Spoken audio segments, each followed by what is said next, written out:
পূর্ব লন্ডনের একটি মেট্রো স্টেশনে বাংলা ভাষায় লেখা সাইনবোর্ড নিয়ে বিরোধিতা করেন এক ব্রিটিশ এমপি।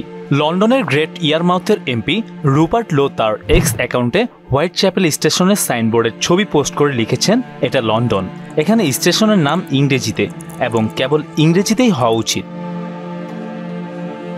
যার সমর্থন জানিয়েছেন খোদ ইলন মাস্ক। এই পোস্টের মন্তব্যে সমর্থন জানিয়ে তিনি লেখেন, ইয়েস। পূর্ব লন্ডনে বসবাসকারী বাংলাদেশি সম্প্রদায়ের অবদানের প্রতি শ্রদ্ধা জানাতে 2022 সালে হোয়াইট চ্যাপেল স্টেশনে বাংলা সাইনবোর্ড স্থাপন করা হয়। লন্ডনের এই এলাকাতে সবচেয়ে বেশি বাংলাদেশি বসবাস করেন। তবে রুপার্ট লোয়ের এই বক্তব্য নিয়ে মিশ্র প্রতিক্রিয়া জানিয়েছেন তার অনুসারীরা। কেউ কেউ তার মতের সমর্থন করেছেন, আবার কেউ কেউ দুই ভাষায় সাইনবোর্ড থাকার ব্যাপারে সমর্থন জানিয়েছেন। মেহেদী হাসান, মোহনা ডিজিটাল।